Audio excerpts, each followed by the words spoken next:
Very warm greetings to all. Let's begin with the new tutorial जहाँ पे मैं आज एक जनरल चीज़ शेयर करूँगा जो पेरेंट्स के लिए भी बहुत हेल्पफुल होगा, क्योंकि इस लॉकडाउन सिचुएशन में बच्चे स्कूल नहीं जा पा रहे हैं और उनको घर से पढ़ना हो रहा है। हम सब अपने आप में एक टीचर्स होते हैं। हर इंसान अपने आप में एक टीचर है, क्योंकि टीचर वो होता है जो किसी को कुछ सिखाता है, चाहे वो कैसे भी हो। हमने ये चीज़ देखी है कि इंटेंशनली नॉन इंटेंशनली हम कहीं ना कहीं किसी के लिए किसी ना किसी ढंग से एक इंस्पिरेशन, एक रोल मॉडल बन जाते हैं और वो आपको देख के सीखना शुरू कर देता है, आपको आप में बिलीव करना शुरू कर देता है। तो ये बहुत ज़रूरी है कि हम इस चीज़ को समझें कि कहीं ना कहीं हर इंसान में, हर बच्चे में, हर बड़े में, हर बुजुर्ग में एक टीचर छुपा हुआ है। कहीं ना कहीं से अगर एज ए लर्नर है तो कहीं ना कहीं किसी के लिए एज ए टीचर भी है। ठीक उसी तरह से जो पेरेंट्स होते हैं वो कह सकते हैं कि एक बॉर्न चाइल्ड के लिए एक बहुत बहुत बहुत ही इम्पॉर्टेंट टीचर्स होते हैं। उनकी सराउंडिंग्स के हिसाब से जो भी उनको सराउंडिंग्स में मिलता है और वो उनसे बहुत कुछ सीखते हैं। तो पेरेंट्स जो होते हैं वो एक बहुत ही अच्छे टीचर्स होते हैं अपने बच्चों के लिए। उसका एक बहुत बड़ा रीज़न ये होता है कि वो कहीं ना कहीं उन बच्चों से इमोशनली अटैच्ड होते हैं और वो हमेशा उनका वेल बीइंग चाहते हैं। तो वो हमेशा उन्हें एक अच्छी चीज़ ही गाइड करना चाहेंगे। तो ये जो चीज़ होती है जो हमें यहाँ पे समझनी है कि हम कैसे इन चीज़ों को और अच्छा डेवलप कर सकते हैं, इन चीज़ों को समझ पाते हैं कि कैसे हम अपने बच्चों को बहुत अच्छा डेवलप कर सकते हैं, उसमें क्या कोशिश की जा सकती है। तो ये एक जनरल अंडरस्टैंडिंग है जो कुछ एक्सपीरियंसेस के साथ मैंने भी अपनी लाइफ में गेन की और आप लोगों ने भी अपनी लाइफ में गेन की होगी। तो उसी को मैं आपसे कुछ शेयर करता हूँ। बच्चे के लिए सबसे ज़्यादा ज़रूरी चीज़ उसे कैसे डेवलप करना है, ये बहुत ज़रूरी है। तो हम अगर अपने आप को बच्चों के हिसाब से सोचें, बहुत ज़रूरी होता है। It's very well said phrase कि if you really want to teach someone, किसी को आप कुछ सिखाना चाहते हैं, कुछ समझना चाहते हैं, तो you have to put yourself in their shoes. आपको उनके हिसाब से थोड़ा सा सोचना होगा और चिल्ड्रंस के हिसाब से सोचना हमारे लिए थोड़ा सा ईजी हो जाता है, क्योंकि हम भी कभी ना कभी अपने टाइम में एक बच्चे रहे होते हैं। तो हमारे लिए बहुत ईजी हो जाता है उस चीज़ को थोड़ा सा समझना कि बच्चे को टाइम पे मोटिवेट करते रहें, उसकी अच्छी चीज़ों को कैच करें और उस पर उसको मोटिवेट करें, उसको बढ़ावा दें। जहां आपको लगता है जो चीज़ उस बच्चे के लिए अच्छी नहीं है, उसको कोशिश ये करें कि अपना जो कम्युनिकेशन स्किल है उसको ऐसा रखें कि उसे समझ में भी आ जाए और उसको कहीं उसके रिस्पेक्ट को भी हर्ट ना हो। ये भी बहुत ज़रूरी है। उतने प्यार से, केयर से उसको समझाएं, कुछ एग्जांपल्स लेके, एनालॉजीज लेके उसको समझाएं ताकि वो उस चीज़ को समझ सके। अगर वो डायरेक्ट उस चीज़ को पिक नहीं कर रहा है तो कोशिश करें इनडायरेक्टली उसको समझाने की। हमारा मोटिव ये होना चाहिए कि उस बच्चे को समझ में आ जाए। तो ये बहुत ज़रूरी होता है। दूसरी चीज़ जो बहुत ज़रूरी है, मोटिवेशन के साथ साथ टाइम पे उसको एनकरेज करते रहे, अच्छी चीज़ों पे उसको एनकरेजमेंट दें। मोटिवेशन के बहुत अच्छे तरीके हैं।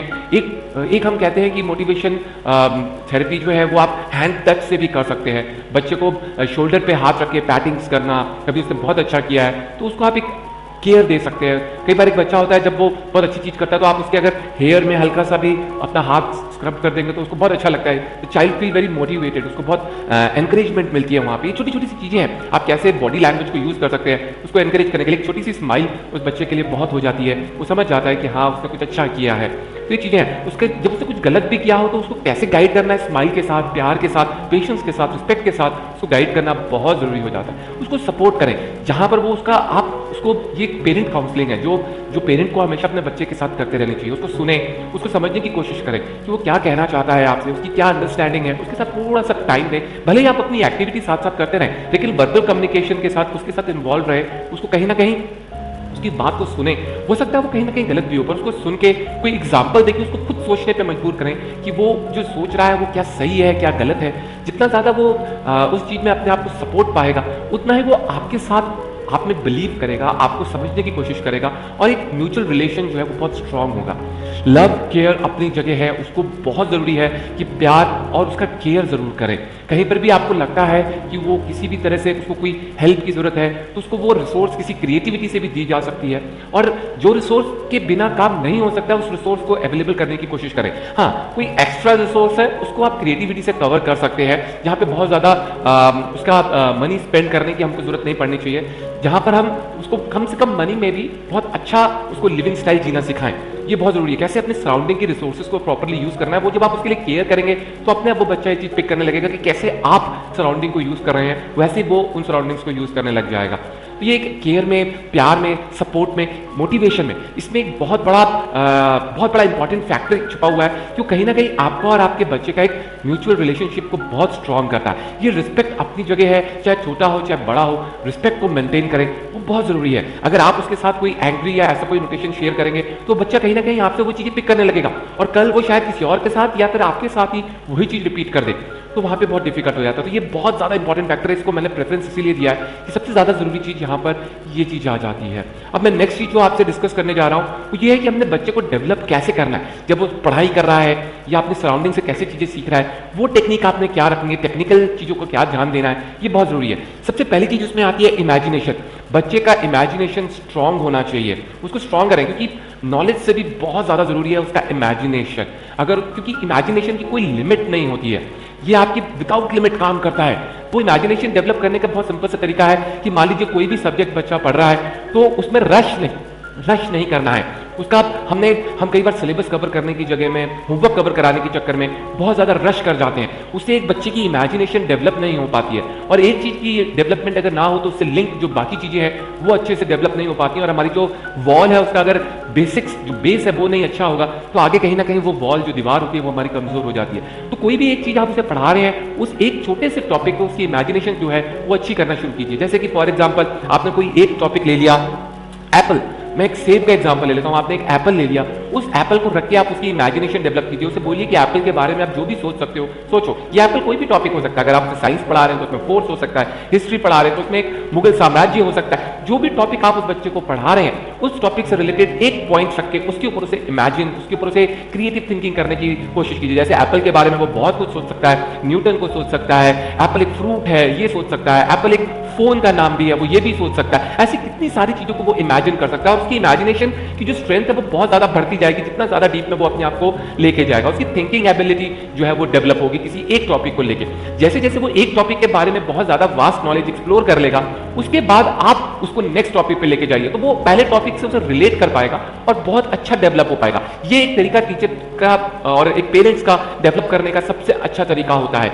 हमें रश नहीं करना है कि फटाफट वो चीज करें। हो सकता है कि आपके होमवर्क का प्रेशर हो, कोई आप उसे होमवर्क प्रेशर कवर करने के लिए भले ही होमवर्क थोड़ा सा फास्ट अगर होता है उसे करा दीजिए, लेकिन जो उसकी प्रैक्टिस है, जो उसका प्रैक्टिस टाइम है, उसमें आप उसे ऐसे डेवलप कीजिए कि जो उसने होमवर्क में किया है उसको एक टॉपिक दे दीजिए उसमें से पहला टॉपिक, और उसके लिए उसको एक्सप्लोर करने के लिए बोलिए। वो एक्सप्लोर के लिए रिसोर्सेज यूज कर सकता है, वो अपनी बुक्स यूज कर सकता है, वो मोबाइल्स पे, इंटरनेट पे और अपना लैपटॉप पे, कंप्यूटर्स पे इंटरनेट को यूज कर सकता है। उसके काफी रिसोर्सेज है, उस रिसोर्सेज को आप यूज करके किसी भी तरह उसको एक्सप्लोर करने पे ध्यान दें कि वो बच्चा उसको एक्सप्लोर करे। जैसे जैसे वो बच्चा उसको एक्सप्लोर करता जाएगा, क्वेश्चंस उसके माइंड में आएंगे, क्रिएटिविटी एनालिसिस उसकी बनेगी, क्रिटिकल थिंकिंग उसकी बननी शुरू होगी, उसको उसमें इंटरेस्ट आने लगेगा।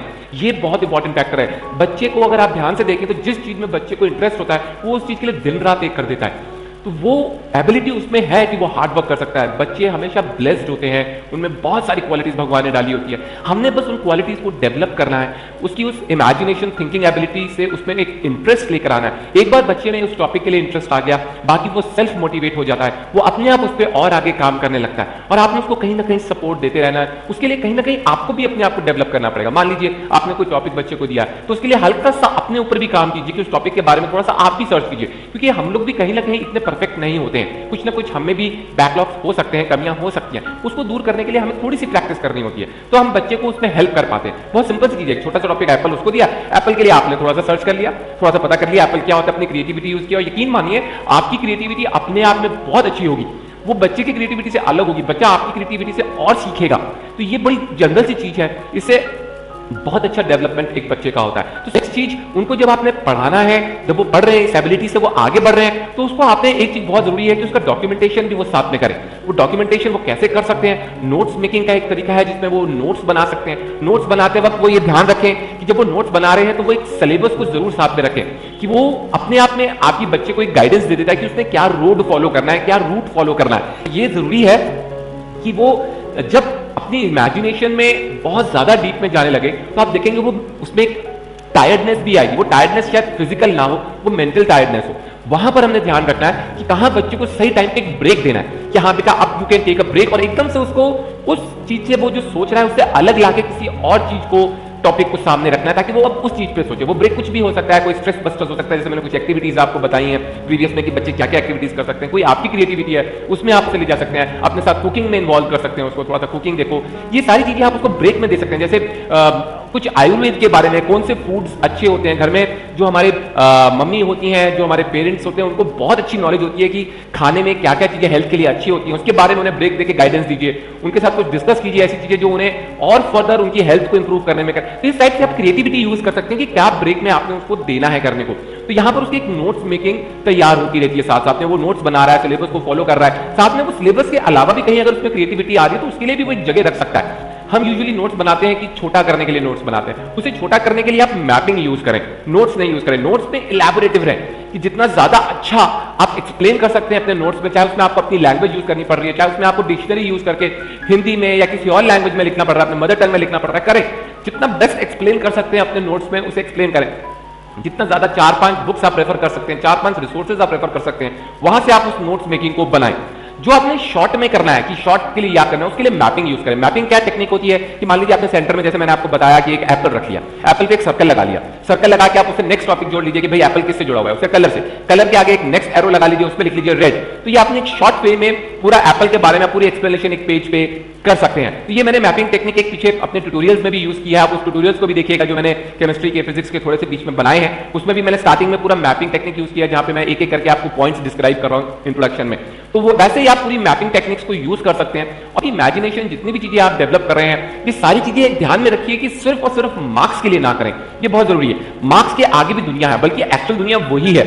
तो आपने अपने आप को डेवलप करना है, ग्रो करना है। इवन मैं तो यहां तक भी इस चीज को लेके कई बार सरप्राइज होता हूं कि हम करियर भी जो चुनते हैं, तो उसका करियर का चुनने का मेन रीजन हमारा होता है कि हम आगे जाके एक अच्छी अर्निंग कर सकें। पर अर्निंग के लिए करियर को मत चुने। अर्निंग के लिए आपकी जॉब एक अच्छी चीज है जिसमें आप जॉब करके कुछ अर्निंग कर सकते हैं। करियर के लिए अगर आपने कुछ चुनना है तो वो चीज चुनिए जिसमें आप सबसे अच्छा डेवलपमेंट एक ह्यूमन सोसाइटी का कर सकते हैं, और वहां पर किस तरह आपका एक लिंक बनता है। ये सिर्फ थॉट फ्लो प्रोसेस है। जैसे आप बचपन से बच्चे को गाइड करेंगे वो वैसे वैसे आगे बनता जाएगा। अगर ऐसे आप बच्चे को पूरा स्टार्टिंग से पहले उसकी इमेजिनेशन से उसको समझने में, अंडरस्टैंड करने में हेल्प किया। सेकेंड चीज, वो आंसर्स को ढूंढ सके उसके लिए उसको तैयार किया कि वो कोई भी क्वेश्चन आ रहा है उसको आंसर्स को वो कैसे ढूंढे, कैसे उस राइट आंसर पे पहुंचे, उसको तैयार किया। और एक रिटन प्रेजेंटेशन, उसकी डॉक्यूमेंटेशन जो है नोट्स मेकिंग के हिसाब से की, ताकि कल उसको दोबारा किसी चीज को रिकैप्चुलेट करना है, रिकैप करना है, तो उसके लिए बहुत ईजी हो सके कि वो उन नोट्स को देख के वो चीज कर सके। बाद में जो बहुत जरूरी चीज है वो ये है कि जितना भी उसने सीखा है, जो भी वो एक दिन में सीखा है, उसको डे टू डे एक्टिविटी में वो कहां यूज कर रहा है वो जरूर बताएं। ये बहुत जरूरी है। जैसे फॉर एग्जांपल हम लैंग्वेज की बात करते हैं, अगर एक बच्चा इंग्लिश में बहुत सारी बातें हो रही हैं, इंग्लिश में वो पढ़ रहा है, इंग्लिश को तैयार कर रहा है, तो उसने एक इंग्लिश तो पढ़ ली है, लेकिन क्या वो डे टू डे में उसे कैसे यूज कर रहा है। जैसे फॉर एग्जांपल एक बच्चा बोलता है mummy he is disturbing me, तो वहां पर आप उसे बोल सकते हो कि बेटा ही का मतलब क्या है, ही नाउन होगा, प्रोनाउन होगा, क्या होगा। तो वहां पर बच्चा जो है वो समझ पाएगा कि उसने डे टू डे लाइफ में उस लैंग्वेज को कहां कैसे यूज किया। तो उसे उसको नाउन्स के बारे में, एडजेक्टिव्स के बारे में, इन सब चीजों के बारे में उसको धीरे धीरे पता चलता जाएगा कि वो कहां कैसे किन चीजों को यूज कर रहा है डे टू डे लाइफ में लैंग्वेज में। ये मैंने एक लैंग्वेज का एग्जांपल लिया। वैसे आप उसे साइंस में भी ले सकते हैं कि वो साइंस में डे टू डे लाइफ में हम इलेक्ट्रिसिटी घर में यूज करते हैं, हम फैन को चलाते हैं, एसीज यूज हो रहे हैं, हम कूलर्स को देखते हैं, कितनी सारी चीजें हमारी लाइफ में टेक्नोलॉजी आगे आई है। तो उस चीज को हमने देखा है, तो कहां हमने कैसे किस टेक्नोलॉजी को बनाया है, कहां एप्लीकेशन हो रही है उसकी, ये चीजें हम वहां पे बता सकते हैं। तो इस टाइप से जो है हमने उन चीजों को ध्यान में देना है कि कहां किस चीज की कैसे टेक्नोलॉजी ने काम किया है।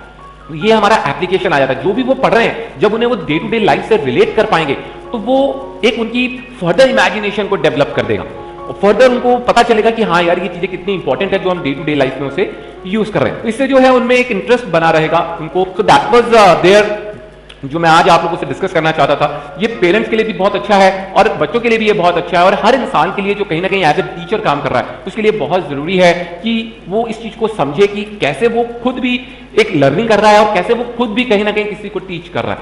तो हर इंसान अपने आप में एक टीचर है, उसके लिए समझना बहुत जरूरी है कि कैसे वो किसी को डेवलप कर सकता है और खुद भी डेवलप हो सकता है। So thank you all for watching this session over there. I hope you all have enjoyed it और आपने काफी कुछ इससे लर्न किया हो।